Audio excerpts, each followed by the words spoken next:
Bihar board class 6 विज्ञान की नई पाठ्यपुस्तक जिज्ञासा के अध्याय 2 जो कि है सजीव जगत में विविधता, इसके तीसरे भाग में हम इस अध्याय के अभ्यास में दिए गए सभी 10 प्रश्नों को हल करेंगे। एक एक करके इनके प्रश्नों के उत्तर जानेंगे। यह है पेज नंबर 30 में और यहाँ पे है आइए और अधिक सीखें। इसमें पहला प्रश्न है, यहाँ 2 प्रकार के बीज दिए गए हैं, आप इनके पौधों की जड़ों और पत्तियों के शिरा विन्यास में क्या अंतर पाते हैं। पहला जो यहाँ पे बीज है वो गेहूं का है और दूसरा जो बीज है वो राजमा का है। आपको याद होगा कि गेहूं का जो बीज है वो एक बीज पत्री होता है और राजमा का जो बीज है इसमें द्विबीज पत्री होते हैं, यानी कि इसको हम 2 बराबर भागों में आसानी से बांट सकते हैं। और गेहूं के बीज को 2 हिस्सों में नहीं बांटा जा सकता क्योंकि यह एक बीज पत्री का क्योंकि इसके जो बीज होते हैं वो एक बीज पत्री होते हैं। तो हमें बताना है कि इन पौधों की जड़ों और पत्तियों के शिरा विन्यास में क्या अंतर होता है। तो इसका उत्तर हम इस प्रकार लिखेंगे, दिए गए चित्र में का गेहूं। इसका उत्तर हम इस प्रकार लिखेंगे, दिए गए चित्र में का गेहूं और खा राजमा के बीज हैं। इनके जड़ों और पत्तियों के शिरा विन्यास में निम्नलिखित अंतर है। पहले लेते हैं गेहूं को। यह एक बीज पत्री पौधा है जिसकी जड़ें झकड़ा यानी रेशेदार होती हैं तथा इसकी पत्तियों में समांतर शिरा विन्यास होता है। और अब हम राजमा की अगर बात करें तो इसकी पत्तियों का शिरा विन्यास जालिका रूपी होता है। राजमा एक द्विबीज पत्री पौधा है तथा इसमें मूसला जड़ होती है। दूसरा प्रश्न है, नीचे कुछ जंतुओं के नाम दिए गए हैं, उनके आवास के आधार पर समूह बनाएं। चिन्हांकित खंड का में जलीय जंतुओं और चिन्हांकित खंड खा में थलीय जंतुओं के नाम लिखिए। खंड गा में दोनों आवासों में रहने वाले जंतुओं के नाम लिखिए। जंतुओं के नाम इस प्रकार हैं, घोड़ा, डॉल्फिन, मेढक, भेड़, मगरमच्छ, गिलहरी, व्हेल, केंचुआ, कबूतर, कछुआ। तो इस प्रकार से आपको खंड दिए गए हैं। का में जो है आपको जलीय जंतुओं का नाम लिखना है। खा में जो थलीय जंतु हैं जो ज़मीन पर रहने वाले हैं उनका नाम लिखना है। और ये वाले भाग में गा में जो दोनों ही में सम्मिलित हैं, जल में भी रहते हैं और थल पे भी रहते हैं, तो इसको गा में रखा गया है। और यहाँ पे उन जीवों के नाम लिखना है जो दोनों ही आवासों में रहते हैं। तो इसका उत्तर हम इस प्रकार लिखेंगे, तीनों खंड में जंतुओं के नाम इस प्रकार होंगे। पहला जो है खंड का जलीय जंतुओं का है, इसमें हम डॉल्फिन और व्हेल को रखेंगे। दूसरा खंड खा जो है ये थलीय आवास के लिए है, तो इसमें हम घोड़ा, भेड़, गिलहरी, केंचुआ और कबूतर को रखेंगे। और जो खंड गा है इसमें दोनों ही आवासों में रहने वाले जंतुओं के नाम लिखने थे, तो इसमें मेढक, मगरमच्छ और कछुआ को रखेंगे। प्रश्न संख्या 3 है, मनु की माँ की एक शाक वाटिका यानी किचन गार्डन है जिसमें वो सब्जियां वगैरह उगाती हैं। एक दिन वह मिट्टी से मूली उखाड़ रही थीं। उन्होंने मनु को बताया कि मूली एक प्रकार की जड़ है। एक मूली को सावधानीपूर्वक देखें और लिखें कि वह किस प्रकार की जड़ है। मूली के पौधों की पत्तियों में आपको किस प्रकार का शिरा विन्यास दिखाई देगा। तो आप तीसरे प्रश्न का उत्तर इस प्रकार से लिख सकते हैं, मूली की जड़ मूसला जड़ होती है जो मूली ही है। इसमें कुछ छोटी छोटी सहायक जड़ें भी होती हैं। इसमें पौधों की पत्तियों में जालिका रूपी शिरा विन्यास होता है।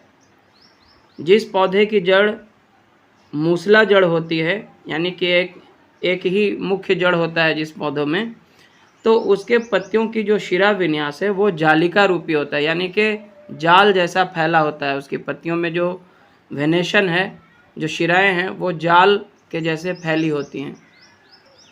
प्रश्न संख्या 4 है, नीचे दिए गए चित्रों में पर्वतीय बकरी और मैदानों में पाई जाने वाली बकरी को देखें। उनके बीच समानताएं और अंतर बताएं।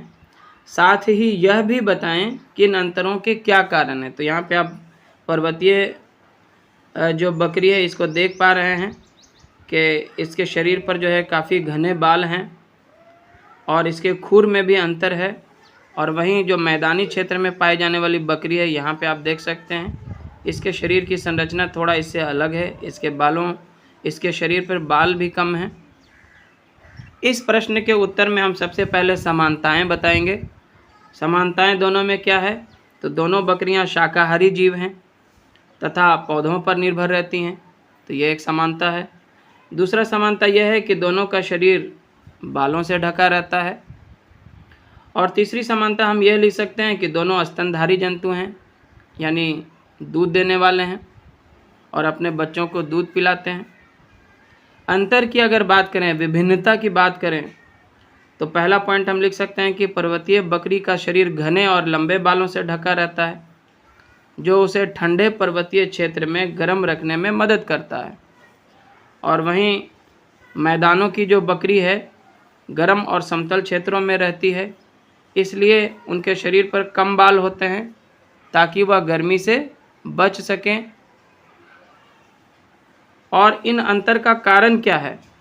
तो अंतर के कारण भी हमसे पूछे गए थे, तो हम लिख सकते हैं कि पर्वतीय क्षेत्रों की बकरियों के शरीर पर घने बाल तथा मैदानी क्षेत्रों के बकरियों के शरीर पर कम बाल भौगोलिक तथा पर्यावरणीय परिस्थितियों के कारण होता है,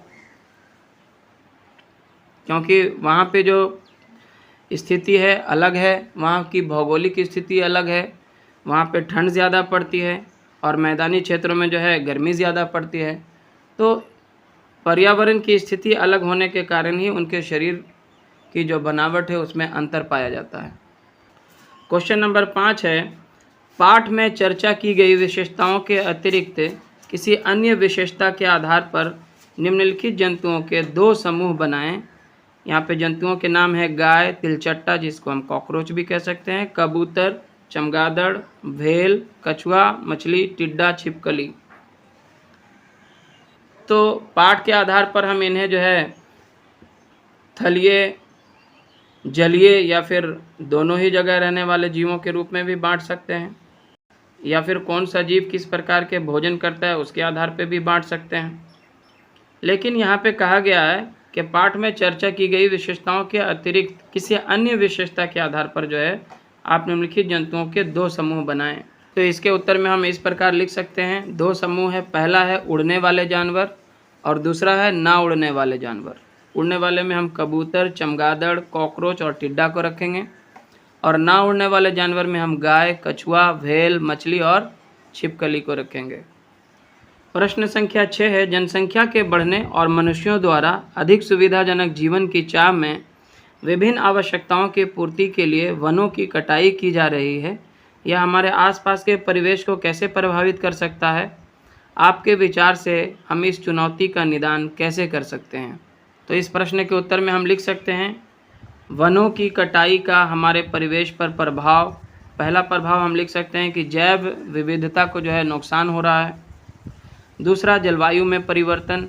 तीसरा, मृदा अपरदन यानी कि मिट्टी का कटाव। चौथा, जल चक्र में व्यवधान, बारिश जो है प्रॉपर नहीं हो पाना। ड़ में देखेंगे जो 5वां कारण हो सकता है वह है वायु प्रदूषण में बढ़ोतरी। और चुनौती के समाधान के लिए हम लिख सकते हैं, सबसे पहले कि संरक्षित क्षेत्र, मौजूदा वनों की सुरक्षा के लिए अधिक राष्ट्रीय उद्यान और वन्य जीव अभयारण्य स्थापित करना। दूसरा, सामुदायिक भागीदारी, वन संरक्षण के प्रयासों में स्थानीय लोगों को शामिल करना तथा अपने आसपास अधिक से अधिक पेड़ लगाना।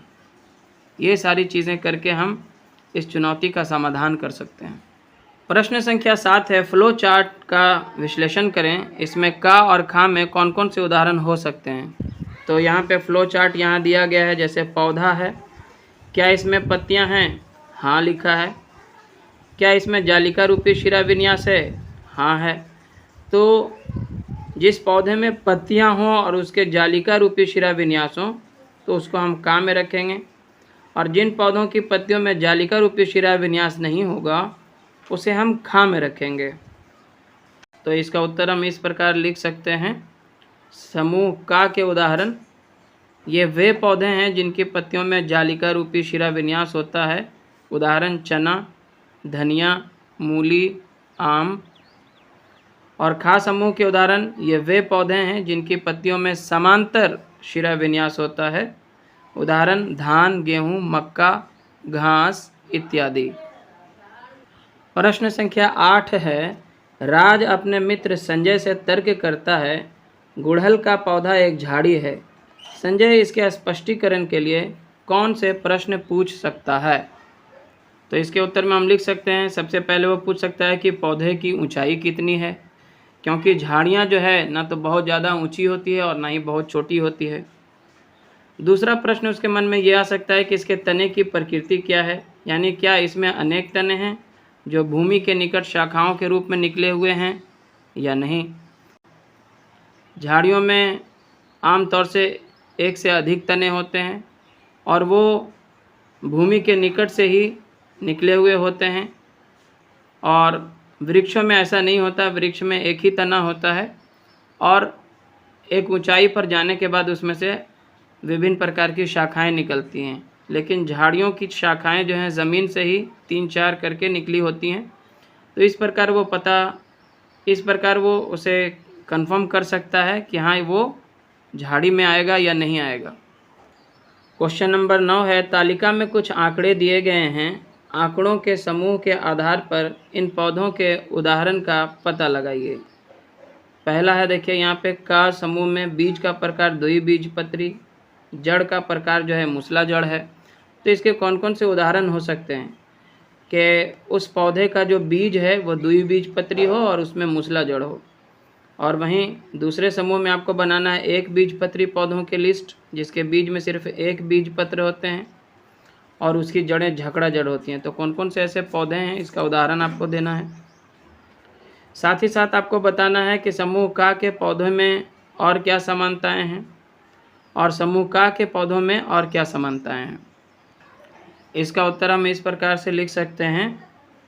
यहाँ है समूह, 2 समूह है का और खा। बीज का प्रकार एक द्विबीजपत्री है और दूसरा एक बीजपत्री है। जड़ का प्रकार यहाँ पे मूसला जड़ है और यहाँ झकड़ा जड़ है। तो इसके उदाहरण में अगर देखा जाए, ऐसे पौधे जिसके द्विबीजपत्री होते हैं और मूसला जड़ होता है, चना, गाजर, धनिया इत्यादि। और एक बीजपत्री पौधे जिसमें झकड़ा जड़ होती हैं, घास, मक्का, गेहूँ, धान इत्यादि। समूह का के पौधों में समानता की अगर बात करें तो द्विबीजपत्री वाले पौधों में आमतौर पर जालिका रूपी विन्यास वाली पत्तियां होती हैं, और समूह खा के पौधों में समानता एक बीजपत्री वाले पौधों में आमतौर पर समांतर शिरा विन्यास वाली पत्तियां होती हैं। तो यह भी समानता है। और प्रश्न संख्या 10 जो कि अंतिम प्रश्न है, नीचे दिए गए चित्र में बत्तख के नामांकित भाग को देखें। बत्तख के पंजों में अन्य पक्षियों की तुलना में आपको क्या भिन्नता दिखाई देती है? बत्तख अपने इस भाग का उपयोग कौन कौन सी गतिविधि करने में सक्षम होती है? तो यहाँ पे देखिए इसके जो पंजे हैं वो झिल्ली नुमा पंजे हैं। इसकी उंगलियाँ एक दूसरे से अलग नहीं होती हैं, झिल्ली की सहायता से जुड़ी हुई होती हैं। और वहीं कबूतर को आप देख सकते हैं, इसके पैरों की उंगलियाँ अलग अलग हैं। तो इसका उत्तर हम इस प्रकार लिख सकते हैं, पैरों में अंतर। बत्तख के पंजे झिल्लीदार होते हैं, जबकि कबूतर तथा अन्य पक्षियों के पैर की उंगलियां झिल्लीदार नहीं होती हैं।